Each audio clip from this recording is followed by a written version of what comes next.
You're listening to Talking to Teens, where we speak with leading experts from a variety of disciplines about the art and science of parenting teenagers. I'm your host, Andy Earle. We're here today with Chris Martin talking about neurodiversity and how to parent neurodiverse teenagers. Whether or not your teen has been diagnosed with ADHD or autism or any kind of neurodiversity, really all teenagers are neurodiverse in some way. What does it really mean to be neurotypical? Chris thinks that all kids are neurodiverse, and as we get older, as we move into the teenage years, we start to narrow down our sense of possibilities about how our mind is supposed to work and how we're supposed to think and how we're supposed to interact with other people and the world. Some people end up fitting into this neurotypical box more than others, but really all of us, to some extent, are kind of faking it. Chris is a poet, and in his work with non-speaking autistic children, he has developed a really, really deep and fascinating understanding of how to communicate with kids whose brains work in all kinds of different ways. I am so excited to speak with Chris today about his stories and experiences from his work with non-speaking autistics, as well as what his insights mean for parents today. How can all of us get our kids to open up and feel more comfortable talking to us about the ways that they think? What can we say to teenagers who are having a hard time really fitting into the box of the neurotypical dominant culture? That's the conversation we're about to have today with Chris Martin, the author of the book May Tomorrow Be Awake on poetry, autism, and our neurodiverse future. Really excited to dive into all that and a whole lot more. Chris, thank you so much for coming on the show today. Welcome to the Talking to Teens podcast. Thank you. I'm very excited to be here. I'm just so grateful to have you. Yeah, I've been really loving your book over the past few weeks, and it's gotten me just so thinking about so many really interesting topics, and I'm really liooking forward to speaking with you about neurodiversity. There's a lot of things coming together in this book: poetry and autism, and really listening on a deeper level than most of us really do. I think there's so much for us to dive into here. I'd love to hear a little bit, from you about sort of what inspired the book, or kind of what led to you writing May Tomorrow Be Awake. Yeah, thank you. I think originally I had written, I'm a poet first and foremost, and that's largely how I've primarily identified since I was a teenager. And early on, I kind of grasped onto that as like, oh, this is how I can describe who I am in the world and how I want to move through it. For me, it's always been more than simply the writing of poetry, but felt like more of a way of being in the world and maybe an ethical relationship to the world. But after a decade of working with neurodivergent students, kind of haphazardly, it wasn't something I intended to do. It's just something that happened over and over again and seemed to be my most fulfilling teaching relationship. At the time when we were starting the organization, prevailing notion about autism was that the only strengths came in the STEM fields, right? That's kind of what the stereotype is, and still is in many ways. And then on the other side, you have poetry, which has become so alienating to so many people, even though I think of it as like a foundational kind of human art form. But the way it's taught often alienates people and makes them think that they're not smart enough to do it, which is this ridiculous idea, right? Because we think it's okay to teach to like kindergartners, and we think it's okay for the people in like the ivory tower, but no one in between, which doesn't make any sense. So one of the things I had to do was write some articles, basically convince people that this could be a thing and was a thing. I used the experience of my 10 years of teaching to kind of illustrate that. And I found that I really liked writing about it. And as the work grew and our organization grew, and especially as I got to work with more and more non-speaking autistic writers, it just felt like I was sitting on a treasure trove of both poems, but also concepts and ways in which to meet the challenges of this world in a more thoughtful, kind, intelligent way and resourceful way and creative way. So I kept writing the essays, and it was an interesting opportunity for me to look back at both my journey as a teacher, but also my journey as a human being is ongoing. And being neurodivergent myself, it's been such an incredible gift to work with these writers and to kind of deepen into my own neurodivergence and into my understanding of it through my neurodivergent friendships, So, and it's just like, one of the things behind that name, unrestricted interest, is that every autism diagnosis carries this idea of a restricted interest, right? Which is supposed to be of abnormal intensity, or, sometimes they're described as obsessions. And to me, they're just passions and areas of devoted study. And after a little while, I realized, neurodiversity and neurodivergence was one of my, I want to think about it all the time. And I haven't found a better framework for like how we might evolve as a species to meet the challenges of this kind of tenuous and often fraught future.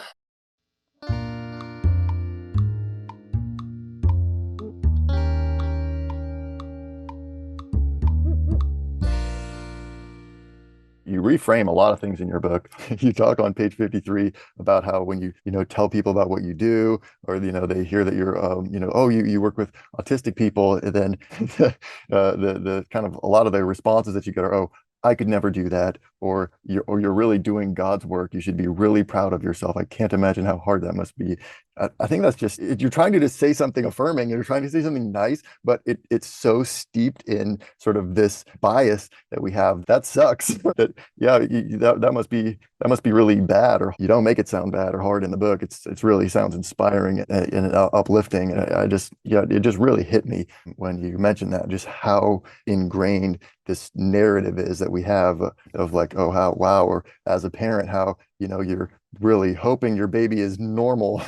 I really hope my baby doesn't have, XYZ, fill in the blank. But it's like, what? Why not? Wouldn't that enrich our family or our entire experience of life to have more diversity in the way that we process information and think about things and relate to other people? And we pay lip service to it in our companies that, oh, we want more diversity, and diversity is good and it gives us it's better for business and stuff, but obviously we don't really believe that, because that this is how we think about it. Right. And the world isn't built currently to hold it in the right way, right? Because diversity isn't something we need to get more of. Diversity is inherent to our world. Every single gathering of people is diverse, and every single gathering of people is neurodiverse. When I use the term neurodiverse future, it kind of sounds science fiction-y, like, ooh, in the future, everything is going to be neurodiverse. But the truth is, right now, everything is neurodiverse, because all that means is that we have different minds and different body minds, and that we move through the world in different ways. And that what we don't have is a vocabulary to express that neurodiversity, except for a medical pathology model. And we don't have spaces to hold that neurodiversity in affirming ways. So yeah, it's always, those encounters are so difficult for me, and increasingly more difficult because I'm really good at masking my neurodiverse ways. People, when they say things like that, they're not only demeaning the relationships I have with these writers, but they're also like explicitly denying my own neurodivergence, which is really hard. Like where do I start in a conversation like that? Like, one, I'm also neurodivergent. Two, these are some of my best friends and they're my mentors. And three, like, I literally have the best job in the world.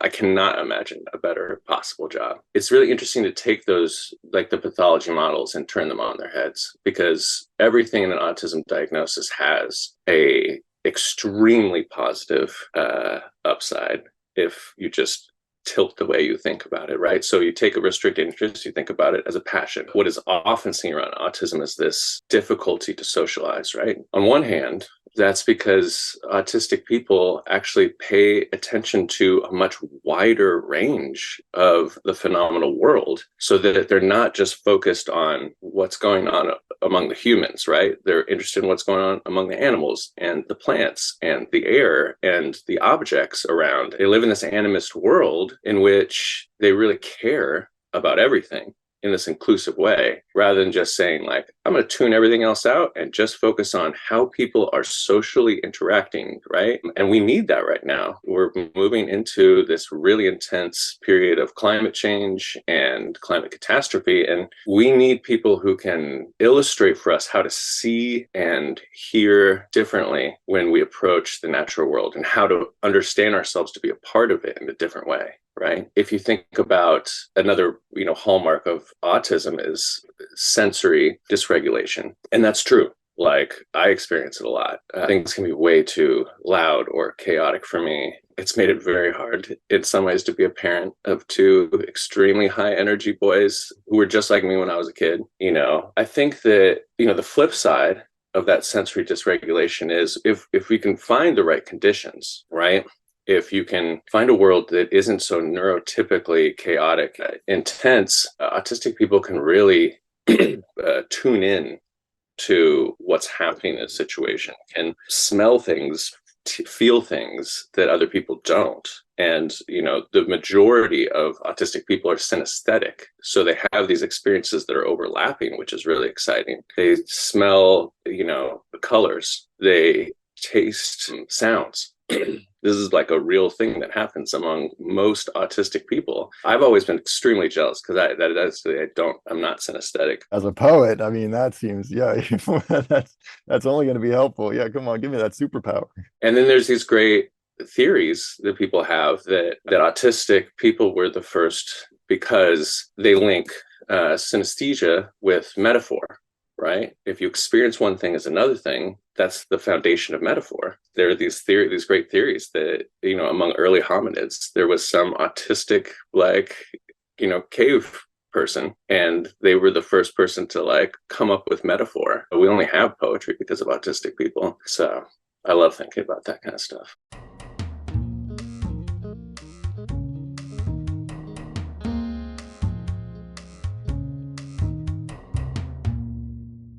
You're kind of reframing so much stuff for me. That's such a common belief about autism is, oh, yeah, you're really obsessed with kind of one thing. You get really sort of focused and fixated on one thing, and you're not kind of just noticing everything else that's going on or something like that. But really, that's not it at all. It's just that you're not so tuned into what the dominant culture really seems to care about, of, status or kind of superficial relationships, or you talk so much about kind of how aversion to small talk or BS kind of encounters that just feel that they don't make sense or something like that. And I think in a lot of ways, yeah, just how actually what you really got me thinking about is just how neurodiverse people actually see a broader. They see more because we're a neurotypical culture is so kind of focused on what is valued, or what we see as important, that kind of we miss a lot of the other things that's going on. You talk about kind of the more than human world, or this sort of like looking beyond that. And I just while I was reading your book, I was walking down the street. I'm in Boston, really a cold day. I went by this little baby tree that someone had knit a little sweater and put a little sweater on this tree. It was a really powerful moment to me of just I don't know if it's someone with some kind of neurodiversity or something, but somehow someone who really just has such a broader sense of empathy for the world, that to actually care about this little tree that's going to get cold, and to take the time to sort of create this sweater that's little and that would fit it, and just how we would typically kind of, that's kind of silly or something like that, or it doesn't make sense, but why? Not really. It's just, yeah. Absolutely. Yeah, that empathy aspect is so important, I think, for people to understand, because that's another thing that's been completely flipped on its head. Whereas when I first started working with autistic writers, almost 20 years ago now, the prevailing notion was that autistic people lacked empathy, and which was an incredibly destructive stereotype and misperception. Turns out that autistic people actually experience more empathy than their neurotypical counterparts. It's just that empathy has three parts to it. There is the emotional empathy, like the initial feeling of it. That part for autistic people is significantly higher than it is for neurotypical people. And because of that, autistic people often become kind of paralyzed in it, because it's so intense that it overwhelms them. So they never get to the second stage, which is intellectual empathy, where you can really process, understand that that's the feeling you're having, right? And then the third stage is performative empathy, where you can actually make it clear to someone else that that's how you're feeling. For autistic people, it often gets cut short at one of those stages for various reasons. But through brain imaging, scientists have made clear that autistic people actually feel more empathy than others, but often get overwhelmed by it. So that's one thing I love. The other thing that's so interesting about what you just said is how a neurotypical world is a narrow world. It is a small world. It is a way to inhabit what is this wild, completely unbelievable existence into this very narrow track to satisfy certain, aspects of our society, and one of my favorite anecdotes is that one of the writers I work with, Amen Bukela, who's a non-speaking autistic writer from Toronto, we met. I have a friend, Sarah Wheeler, who teaches teachers in the Bay Area. So she had Amen and I come in to talk to them about neurodivergence and about teaching neurodivergent students. And one of the teachers asked Amen, how did you know you could trust Chris? Like, how did you develop trust between the two of you? And Amen wrote, Chris was ready to meet me at the periphery. When I think about that neurotypical world, right? It drives right through the middle. When you meet someone else who's neurodivergent and who's ready to meet you at the periphery, skip all the small talk and go right to like the most amazing, exciting, out there stuff. That just like, it's the best feeling in the world. And the kinds of conversations I can have at the periphery with these writers are the kinds of conversations usually wait years to have. And I get to have them almost every day, which is just amazing.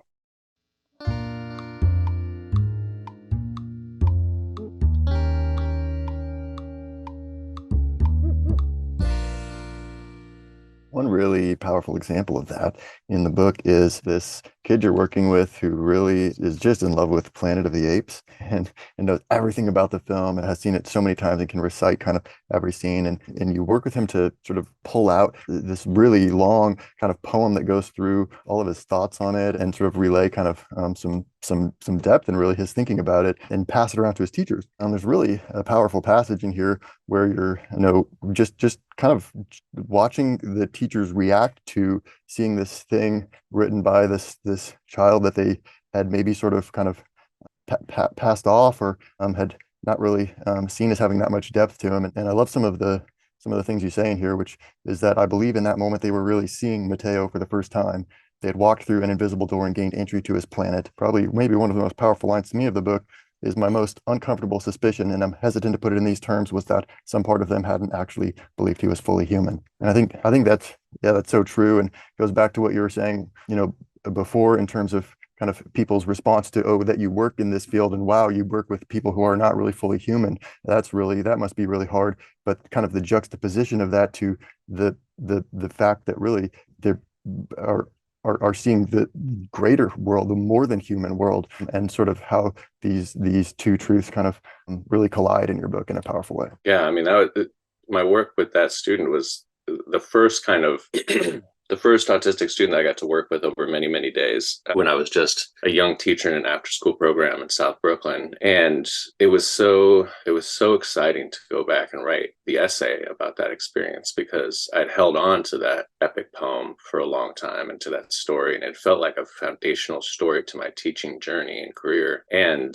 to really think about the film, The Planet of the Apes, and the ways in which humanity, our concept of what constitutes humanity, is turned on its head in that movie. And that, the apes are all like, these unintelligent creatures. Like, how could they ever know something worth listening to? For him to pick that movie, and he picked, the old one, as I say in the book, the new one had just come out and he wanted no part of it, like the remake by, I forget what his name is, Edward Scissorhands, Tim Burton. The Tim Burton remake had just come out and he wanted nothing to do with it. He only wanted to talk about the old one, which was of his parents' generation, or even older, actually, his grandparents' generation. But he just saw something in that film that he connected to, and it brings up so many larger questions about how we define humanity. Because the truth is, is that we define humanity in two ways, and both of them are really, actually, I would say,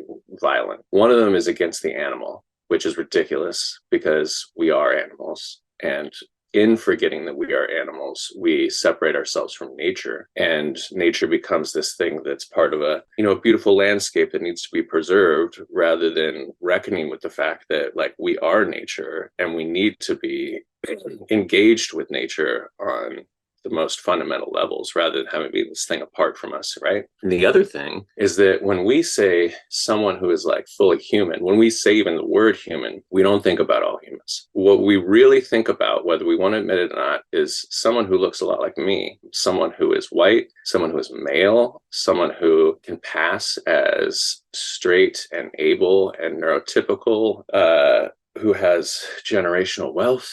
Everyone else is kind of varying degrees of human, sort of underneath that somewhere. But everyone else is a step down, right? So, and that's another way in which a neurotypical world is a narrow one, is that we actually have narrowed the definition of what it means to be human, and everyone else is punished for not being able to approximate that. That's another thing I'd say that I think is really important, that hits home really intensely for me, is this idea of there are lots of us who are on the cusp, you could say, of autism and other forms of neurodivergence. And for us, we have the privilege of passing, right? We can move through certain aspects of society because we can approximate close enough. As my friend Mark says, who's a non-speaker I talk about in this book, Mark calls me the greatest faker of them all. And at first that killed me. And then he went on to explain that not only have I mastered neurotypical masking, but he also thinks of me as almost like a gateway drug for neurodiversity, because if I can be neurodivergent, then so many other people can think about how they might be neurodivergent. And the dark side of that is that the more you mask, the more your body breaks down, because it is emotionally and physically strenuous. It's a great stress to not be yourself. And this is one of the things that once you start really diving into it, you realize is true for everybody, because neurotypicality isn't so much an identity, but a practice. We practice being neurotypical, and we're taught to practice it from a very early age. One of the things I believe deeply is that all children are neurodivergent. As we so-called mature, that we are forced to put on the armor of neurotypicality. And it's an armor that hurts all of us. In the wearing of it, it wears us down, because we don't get to be ourselves. We have to perform a particular self, and a self that isn't very interesting. Like, there's nothing wrong with performing, right? There's nothing wrong with really meeting the world in different ways, in different masks, in a kind of free theater. Like, if you're creative around it, that's great. But if you can only perform this one particular way of being, and a way of being that almost none of us can live up to, especially because, disability is something that we usually have put in the corner and stigmatized. But at some point in our lives, all of us will be disabled. This is not a thing that is a unique experience. This is actually, everyone will become disabled at some point in their life. None of us can live up to this idea of what it means to be fully human. So we have to create new ideas of what it means to be fully human. We're here with Chris Martin talking about how to parent neurodiverse teenagers, and we're not done yet. Here's a look at what's coming up in the second half of the show. Being neurodivergent 20 years ago, 30 years ago, 40 years ago was really different than it is now. It's still not great, but there's just immense community to receive autistic people right now. You can really congratulate someone when they're diagnosed with autism, rather than it being like it used to be, delivering like a death sentence or something. Like now it's like, oh, actually, you're going to have some great friends. And I know a lot of people who have been diagnosed as adults after their kids were diagnosed. And actually, that's what happened to me when I was a kid. I was diagnosed with ADHD when I was 18. And my mom, in the process, was like, wait, hits really close to home. And she got diagnosed. Take a hard, loving look at yourself and how you might have already experienced a lot of this stuff, and how you actually might be able to talk from a place of identification rather than of this like contrast, like, oh, now that means we're different. the moment when I first started practicing neurotypicality, which I trace back to around 6th grade. I really had no social framework until that moment. I experienced some bullying in 6th grade and then started really studying neurotypicality. And it made me very sick for many years when I was a kid. Really, this is what I have to do? I have to think about how other people are thinking about me constantly. And I have to perform this particular version of what a person is and a kid is to be accepted. All of it felt so sickening. Luckily, through this work and through the community that I take part in every day, I was able to kind of reverse that. If we're trying to fit in, what are we trying to fit into? Are we trying to fit into some beautiful flowing dress, or are we trying to fit into some kind of torture box? One of my kids, who is neurodivergent, has a series of tics. At first, I found that really difficult. I couldn't even pinpoint why I found it so difficult when the tics started. I check in with him every once in a while. He always says, "No, I love my tics. They make me feel calm." I started to really think back to the fact that I had tics when I was a kid that I'd totally forgotten about and that I got made fun of for. It was a real challenge for me to not try to correct my son's tics because of what I had experienced. But the truth is, I don't think he's ever gotten made fun of at his school. He's totally accepted. And it's hard for us to imagine that the world has changed so utterly that could be possible. But it really is a different world already. Want to hear the full episode? Head over to talkingtoteens.com/register for a free trial of our premium podcast. You get exclusive access to loads of great content with no obligation. And your membership supports the work we do here at Talking to Teens. Get started today with a free trial over at talkingtoteens.com/register. Thanks for listening. We'll see you next week.